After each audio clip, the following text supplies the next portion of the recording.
May 17 സ്വർഗാരോഹണ ഞായറാഴ്ച. മത്തായി 28:16 മുതൽ 20 വരെ വാക്യങ്ങൾ. ഇന്ന് തിരുസഭ നമ്മുടെ കർത്താവിന്റെ സ്വർഗാരോഹണ തിരുനാൾ ആഘോഷിക്കുന്നു.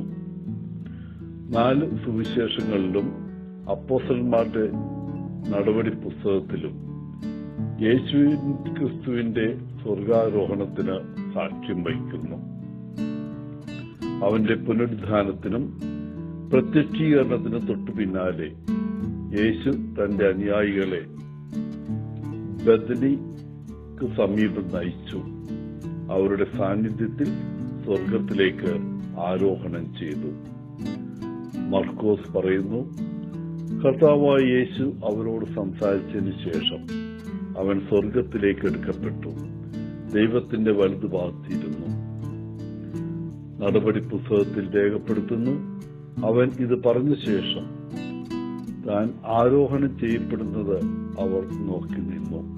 ഒരു മേഘം അവനെ അവരുടെ ദൃഷ്ടിയിൽ നിന്ന് മറച്ചു. ഈ ഭാഗങ്ങൾ ചരിത്രപരമായും ദൈവശാസ്ത്രപരമായും ഈ സംഭവത്തെ ഉറപ്പിക്കുന്നു. ഭൂമിയിലെ അവന്റെ സമയം ശിഷ്യന്മാരുടെ ദൃഷ്ടിയിൽ നാടകീയമായി അവസാനിച്ചു.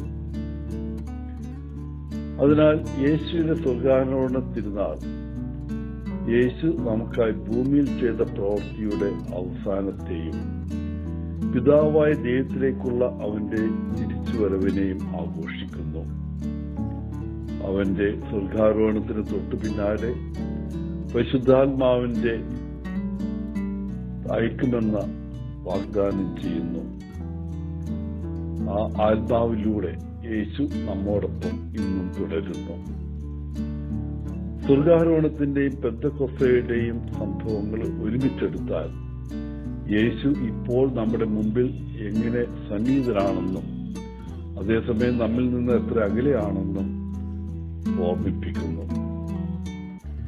പുനരുദ്ധാനത്തിന് ഏകദേശം 40 ദിവസങ്ങൾക്ക് ശേഷമാണ് സ്വർഗാരോഹണം നടന്നത്. ഇത് യഹൂദ സാംസ്കാരിക അനുസ്മരണ രീതികളുമായി പൊരുത്തപ്പെട്ടു പോകുന്നു. ഒലിവ് മല, ബെഥനിക്ക് സമീപമുള്ള ഒലിവ് മല സ്വർഗാരോഹണത്തിന്റെ പരമ്പരാഗത സ്ഥലമായി അംഗീകരിക്കപ്പെട്ടിരിക്കുന്നു. സ്വർഗാരോഹണം ഒരു ഒറ്റപ്പെട്ട വിവരണമല്ല. ഭൂമിയിലെ ക്രിസ്തുവിന്റെ ദൗത്യത്തിന് ആവശ്യമായ നിഗമനമാണിത്. പിതാവിന്റെ അടുക്കിലേക്ക് താൻ മടങ്ങി വരുമെന്ന് യേശു വിശദീകരിച്ചു. ആ വാഗ്ദാനം അവിടുന്ന് സ്വർഗാരോഹണം വഴി നിറവേറ്റുന്നു. പോകുന്നതിന് മുമ്പ് യേശു സഹായകനെ, അതായത് പരിശുദ്ധാത്മാവിനെ അയക്കുമെന്ന് വാഗ്ദാനം ചെയ്തു.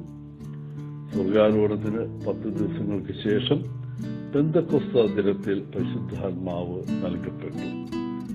ലോകമെമ്പാടുമുള്ള വിശ്വാസികളെ സ്വാധീനിക്കുന്ന സഭാ ചരിത്രത്തിലെ ഒരു നിർണായക നിമിഷമാണത്. ഈ സംഭവത്തെ ഒരു റിലേ ഓട്ടത്തിലെ ഒരു ഓട്ടക്കാരിൽ നിന്ന് മറ്റൊരാളിലേക്ക് ബാറ്റൺ കൈമാറുന്നത് പോലെ കണക്കാക്കാം. 2000 വർഷങ്ങൾക്ക് മുമ്പ് ഈ ദിവസം ദൈവരാജ്യത്തിന്റെ ഉത്തരവാദിത്വത്തിന്റെ പാറ്റേൺ യേശു പരിശുദ്ധാത്മാവിനും തന്റെ അനുയായികൾക്കും കൈമാറി. താൻ ആരംഭിച്ച വേല പൂർത്തിയാക്കാൻ യേശു അവരെ നിയോഗിച്ചു.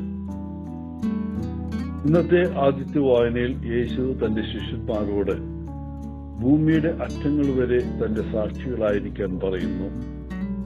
സുവിശേഷ വായനയിൽ അവൻ അവരോട് ലോകത്തിന്റെ അധ്യാപകരാകാൻ പറയുന്നു. പ്രിയപ്പെട്ടവരെ, മറ്റുള്ളവർക്ക് നമ്മെ ആവശ്യമുള്ളപ്പോൾ, നമ്മുടെ സ്നേഹത്താൽ, മറ്റുള്ളവർ നമ്മെ ശല്യപ്പെടുത്തുമ്പോൾ നമ്മുടെ ക്ഷമയാൽ, മറ്റുള്ളവർ നമുക്കെതിരെ തെറ്റിയുമ്പോൾ അവരോട് ക്ഷമിച്ചുകൊണ്ട്, ഉപേക്ഷിക്കാൻ തോന്നുമ്പോൾ നമ്മുടെ സ്ഥിരോത്സാഹം കൊണ്ട് നാം യേശുവിന് സാക്ഷ്യം വഹിക്കുകയും മറ്റുള്ളവരെ പഠിപ്പിക്കുകയും ചെയ്യുന്നു. എല്ലാവർക്കും ഇന്നത്തെ തിരുനാളിന്റെ മംഗളങ്ങൾ നേർന്നുകൊണ്ട് ഒത്തിരി സ്നേഹത്തോടെ പോളച്ചൻ CSSR from Kerala.